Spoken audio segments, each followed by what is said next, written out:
السلام عليكم ورحمة الله وبركاته. طلابنا وحبايبنا كتاكيتنا الصغيرين، كتاكيت أولى ثانوي، أهلا وسهلا بيكم يا رجالتنا يا حبايبنا. وحشتوني جدا طبعا. معاكم في الأول سنيور خالد رضا مدرس اللغة الإيطالية. طبعا ببارك لكم في الأول كده قبل ما نبتدي طبعا حصص الواجب بتاعتنا. ببارك لكم طبعا على نتيجة الترم الأولاني بتاعنا. فخور جدا بيكم، مبسوط جدا بالدرجات بتاعتكم، مبسوط جدا بالرسائل اللي حضراتكم بعتوها لي طبعا. بتباركوا لي انا على مجهودي وعلى نتيجتكم انتم في الامتحانات. نتيجه طبعا مجهودنا كلنا مع بعضنا، مش مجهودي انا لوحدي. فانا والله العظيم مبسوط جدا وفخور جدا بيكم. بتمنى لكم يا رب كده مزيد من التفوق، وان شاء الله كده افرح بيكم كده، وكل واحد بحقق الامنيه اللي هو بيتمناها. في الاول خالص حابب ارحب بيكم طبعا، اقول لكم تشاو توتسي، او ممكن اقول لكم طبعا بونجورنو او بوناسيرا، ايا كان طبعا الوقت اللي حضرتك او حضرتك بتتفرجي فيه طبعا على الفيديو دوت. النهارده ان شاء الله كده طالعين بيه اول حصص الواجب بتاعتنا من طبعا زي ما احنا متعودين من سلسله حل الواجبات اللي هي الخاصه بالكتاب بتاعنا، واللي فيها ان شاء الله هستعرض لك الدرس الاولاني بتاعنا اللي هو خاص طبعا بالكوربو دي لومانو اللي هو جسم الانسان. فاحنا النهارده هنستعرض مع بعضينا الاسئله اللي هي خاصه بالدرس دون، اللي هي طبعا مندرجه تحت درس اسمه لي ادجيتيفي، اللي هو درس اسمه ايه؟ درس اسمه الصفات. فاحنا دلوقتي مع بعضينا هنبتدي حل التدريبات اللي على درس الصفات. هفكرك بطريقه الحل على الدرس دون، ومن خلال حل الجمل اللي قدامك دي كلها الدرس هيتحفر في مخك، واوعى تنساه، اوعى تنساه. اللهم قد بلغت، اللهم فشل. طيب طبعا قبل ما نبتدي زي ما احنا متعودين طبعا اي فيديو بتاعنا بنبتدي بايه؟ بالصلاة على النبي. يلا بينا كده صلي على النبي، وخلي كده الكشكول بتاعك قدامك وقلمك في ايدك، ويلا بينا نبتدي الحصة بتاعتنا اللي هي زي ما اتفقنا هنعلم فيها واجب درس الصفات. يلا مع بعضينا، كتابك في ايدك كده زي الشاطر او كتابك قدامك كده، وابدأ علم معايا الاجابات بتاعتك.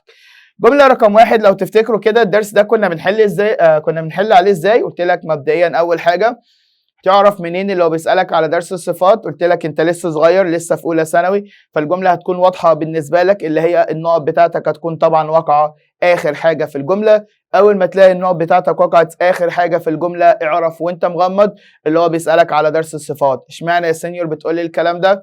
علشان احنا زي ما احنا متعودين ان الصفة بتحل محل المفعول، والمفعول به هو اخر ركن في الجملة، فطبيعي جدا النقط بتاعتي تقع اخر حاجة في الايه؟ في الجملة بتاعتنا. انا بقول لك في اخر الجملة عشان انت لسه كتكوت صغير كده، لسه في اولى ثانوي. هفضل افكرك، كلنا بنتمنى يا ابني نبقى صغيرين والله. طيب يلا مع بعضينا، الدرس ده كنا بنحل عليه ازاي؟ كنا اول حاجة بنحدد نوع الموصوف طبعا، والموصوف بتاعنا زي ما احنا متفقين الموصوف ليه مكانين في الجملة. اكتب طريقة الحل اهو. واحد، هنحدد نوع الموصوف، هنحدد نوع الموصوف اللي ليه كم مكان في الجملة؟ اللي ليه مكانين، يا اما قبل النقط مباشرة، يا اما في اول الايه؟ يا اما في اول الجملة. تاني، الموصوف بتاعك هيكون فين يا سينيور؟ الموصوف بتاعي يا سينيور هيكون، ركز كده، الموصوف بتاعي يا سينيور هيكون فين؟ هيكون يا شباب اهو، هيكون يا شباب الموصوف يا قبل النقط على طول، حلو، يا اما في اول الايه؟ الجملة. فانا كطالب هعرف منين؟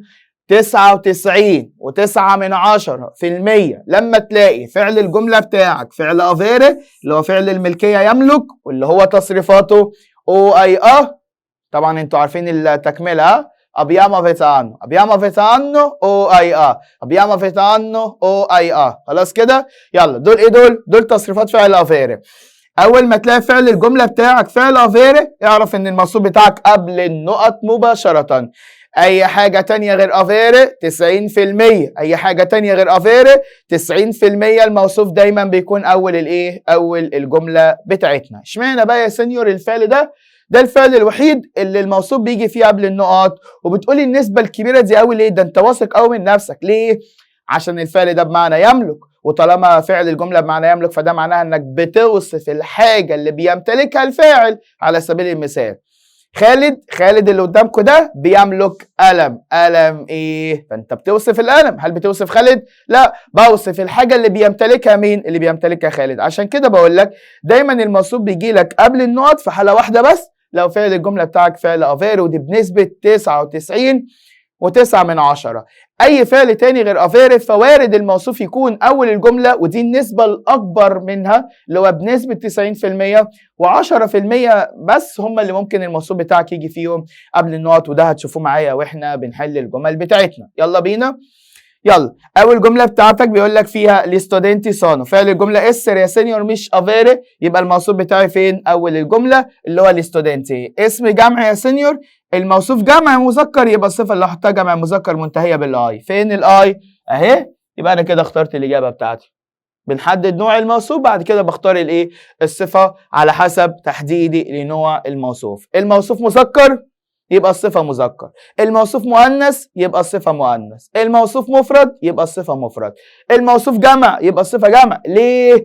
عشان هنا كانت بتنزل الجملة الشهيرة اللي انت حضرتك كنت بتسمعها من معلم اللغة العربية، اللي بيقول لك يا ابني خلي بالك الصفات لابد وان تتبع الموصوف في التذكير والتأنيث، في المفرد وفي الايه؟ وفي الجمع. صح ولا غلط؟ معنى الجملة الكبيرة دي يعني لو ده مذكر يبقى ده مذكر، مؤنث مؤنث، مفرد مفرد، جمع جمع. خلاص كده؟ فبما ان الكلمة دي نوعها جمع مذكر، فالصفة اللي هحطها جمع مذكر، والنهاية الجمع المذكر بتكون منتهية بالاي، فبناء على كده انا اخترت الاخيرة.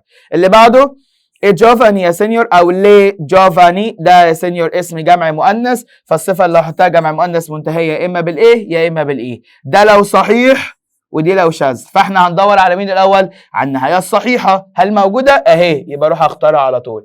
هل في داعي ان انا اروح ادور على الاي؟ لا. طب ما هي موجوده اهي، مالكش دعوه بقى، مش انت لقيت صحيح؟ يبقى اختاره وانت مغمض على طول. اللي بعده جوفاني ده جمع مذكر، يبقى الصفه اللي اختارها منتهيه بالاي، فاروح اختار الاي على طول اللي هي بالايطالي اي يعني. ها، لستودنتس ده اسم جمع يا سينيور وجمع مؤنث، يعني الصفه اللي هحطها جمع مؤنث منتهيه بالايه او بالايه. اروح ادور على الايه، هل موجوده؟ اهي، اروح اختارها على طول. اللي بعده باولو ده الفاعل بتاعي يا سينيور، الموصوف مفرد مذكر، يبقى الصفه اللي اختارها منتهيه يا اما بالاو يا اما بالايه. او لو صحيح وايه لو شاذ، روح دور على الاو. هل موجوده يا سينيور؟ لا. يبقى ده معناها اللي هو عايز صفه شاذه منتهيه بالايه. هل في عندك صفه منتهيه بالايه؟ الحق يا سينيور، ده 1 2، ده موجود عندي صفتين. عادي. طب انا هعمل ايه يا سينيور في الحاله دي؟ هنا هتقف وتسال نفسك سؤال، وركز في الحته دي عشان دي دايما اللي بتيجي في الامتحان.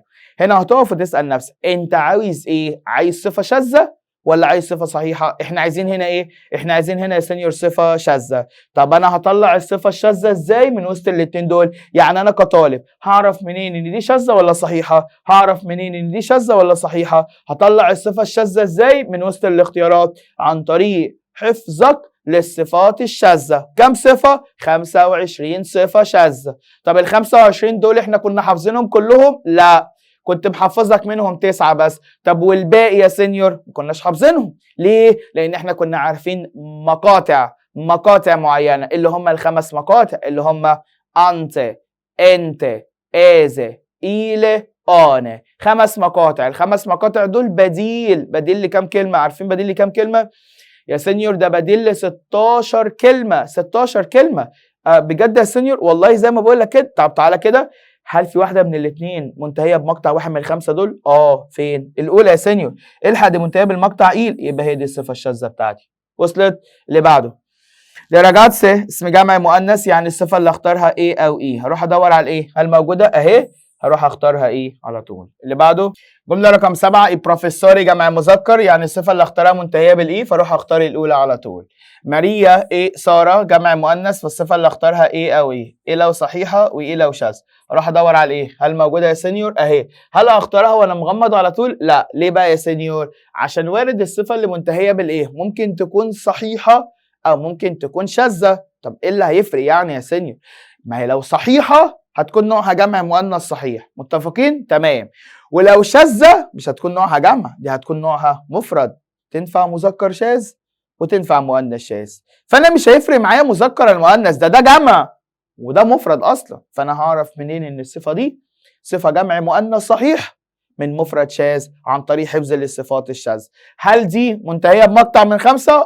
دي منتهية بالمقطع إيلة، يبقى ده معناه ان دي صفة شاذة، يعني ده معناه ان الكلمة دي بعد ما كانت أول حاجة هختارها بقت أول حاجة بستبعدها. وصلت؟ طيب هروح ادور على ايه؟ في ايه تاني؟ لا، يبقى اروح ادور على النهايه بقى التانيه. عندي 1 2 عايز شاذ ولا صحيح؟ عايز شاذ. طب مين من الاتنين دول صفه شاذه؟ الاولى. ليه؟ عشان منتهيه بالمقطع اللي احنا حافظينه. وصلت؟ اللي بعده اي كابيلي دي كيارا، شعر كيارا ده جمع مذكر، يبقى الصفه اللي هحطها منتهيه بالاي، فبالتالي اختار ده. انا بوصف الشعر مش بوصف كيارا، بوصف شعرها، فانا بقول شعر كيارا بيكون، فانا بوصف مين؟ كيارا، بوصف شعرها. اللي بعده لأوكي دي لورا، عيون لورا بتكون ايه؟ بتكون ايه اللي هي ناري، بتكون سودا، جمع مذكر طبعا. لا سنيارة مفرد مؤنث او ايه؟ هروح ادور على موجودة؟ لا، هدور على ايه؟ موجودة. سنيور. 1 2 3 عايز شاذ ولا صحيح؟ عايز شاذ. طب انهي واحدة فيهم؟ الاولى طبعا. اللي بعده لا نونا اسم مفرد مؤنث او ايه؟ هروح ادور على موجودة اهي، كتر خيرك شكرا. لراجاتس جمع مؤنث، هختار صفة منتهية بالايه او بالايه؟ عايز صحيح، هل موجودة؟ 1 2 3 هعمل ايه؟ هقف واسأل نفسي انت عايز صحيح ولا عايز شاذ؟ عايز ايه؟ انا عايز صحيح.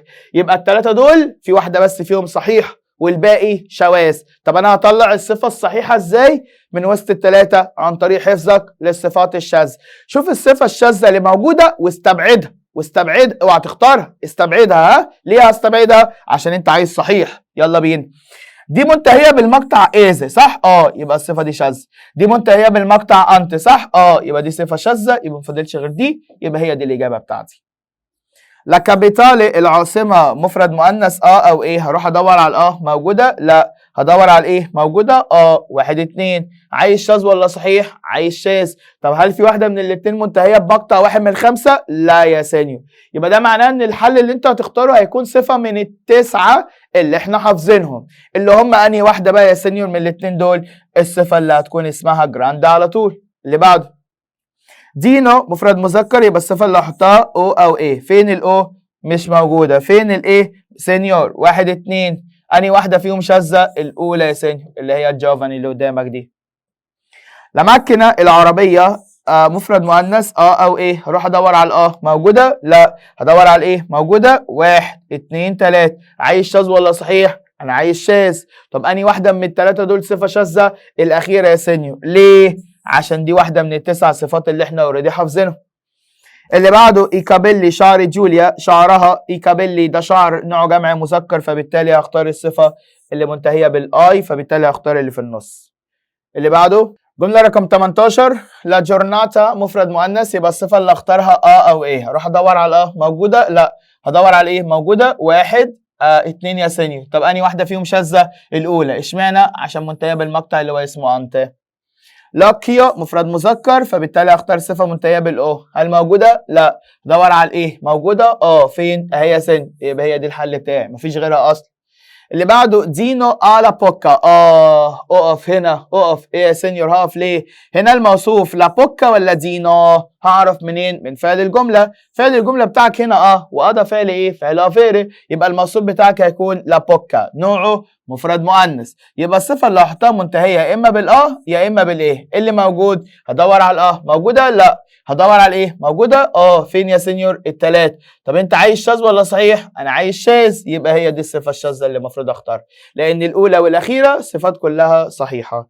اللي بعده 21 باولو وساره، ده يا سينيور اسم جمع مذكر، لو شلناهم بنعوض باي، واي بتاخد النهايه الاخيره اللي اسمها برافي. ماريا ودينا اسم جمع ايه يا سينيور؟ مذكر، لو شلناها بنعوض باي، واي بتاخد الايه اللي في النص اللي اسمها جنتيلي.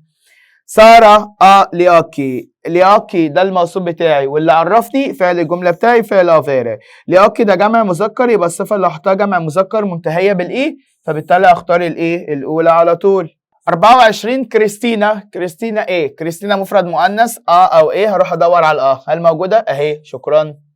اللي بعده آية كابيلي، بوصف الكابيلي مش بوصف آية، عشان فعل الجملة بتاعي فعل افيري. كابيلي ده جمع مذكر، يبقى اختار الايه؟ يبقى اختار الاولى على طول. ايه بروفيسوري جمع مذكر، فالصفة اللي اختارها جمع مذكر منتهية بالايه، فبالتالي اختار اللي في النص. اللي بعده الكايرو اوناتشيتا، فين بقى الموصوف؟ اوناتشيتا. ليه يا سينيور اوناتشيتا ده فعل الجمله اسم؟ مش انا قلت لك مش 90% من الموصوف ممكن يجي لك قبل اول الجمله، وفي 10% الموصوف ممكن يجي لك قبل النقط، صح ولا غلط؟ جمله هي يا سينيور من الجمل اللي هتجي لك ممكن في الامتحان، وده نادرا ما بيجي. جمله بيكون الموصوف فيها بتاعك فين؟ قبل النقط على طول. اللي هو عندك وناتشتا اللي هو مفرد مؤنث، يبقى الصفه اللي هحطها مفرد مؤنث منتهيه بالايه؟ هروح ادور على موجوده؟ لا، هدور على ايه؟ موجوده؟ فين؟ الاخيره يا سينيور الصفه اللي اسمها جراندي. حامد اون راجاتسو ده الموصوف بتاعي مفرد مذكر، فبالتالي الصفه اللي اختارها او ايه؟ فين الاو؟ اهي سينيور، يبقى اختار اللي في النص على طول. حامد بيكون ولد ايه؟ ولد مغربي، فانا بوصف ولد اللي هو اوريدي حامد. هنا عندي الكايرو ايوناتشتا القاهره بتكون ايه؟ مدينه ايه؟ مدينه كبيره، فانا بوصف مدينه. اي نعم كايرو هي المدينه، بس انا بوصف كلمه مدينه لان مدينه هتبقى نوعها مفرد مؤنث، ولو انت وصفت كايرو فانت هتوصفها بمفرد مذكر. اللي بعده ولي دي يا سينيور بمعنى هي او ايه؟ هروح ادور على موجوده؟ لا، هدور على ايه؟ موجوده؟ مش موجوده غير في الاولى يا سينيور اللي هي اسمها اونجريزا.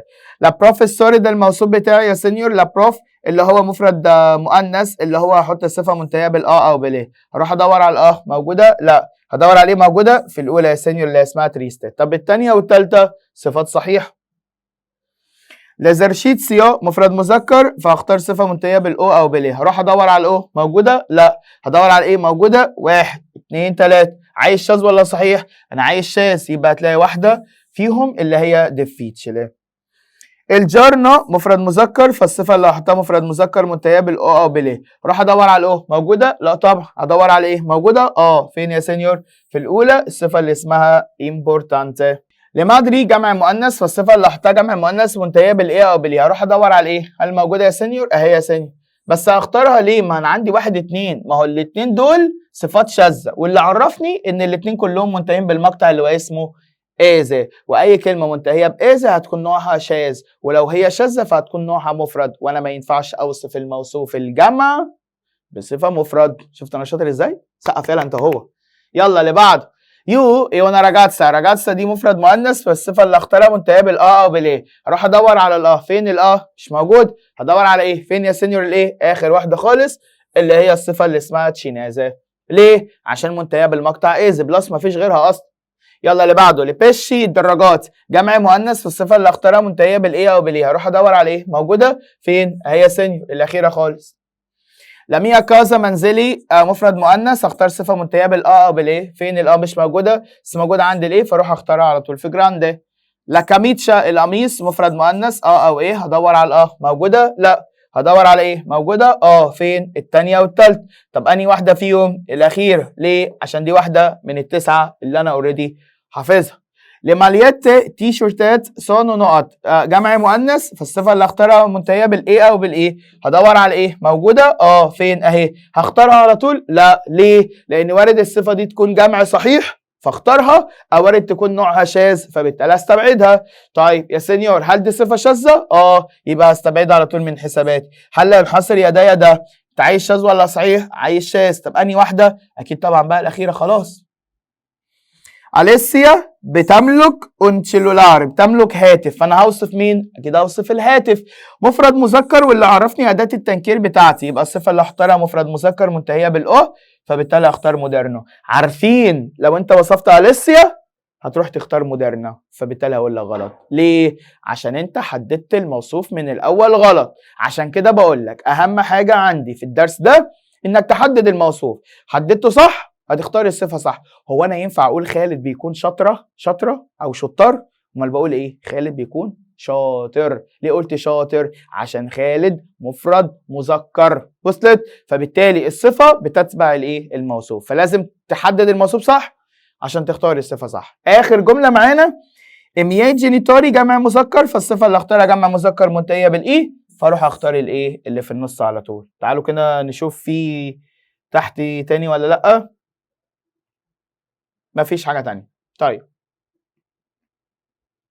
طيب احنا كده خلصنا الحصه الاولى بتاعتنا، واللي فيها استعرضت لك التدريبات اللي هي خاصه بدرس الصفات. اتمنى ان حضرتك تكون استفدت شويه من الدرس الاولاني، وتكون المعلومات كلها ثبتت في مخك من خلال التدريبات اللي احنا حليناها مع بعضينا النهارده من خلال طبعا الفيديو اللي حضرتك سمعته دلوقتي حالا.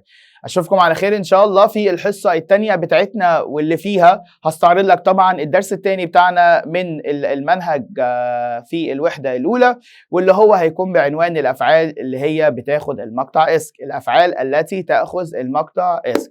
فاشوفكم على خير ان شاء الله يا شباب في الحصه الثانيه بتاعتنا. كان معاكم السنيور خالد رضا، مدرس اللغه الايطاليه. تشاو.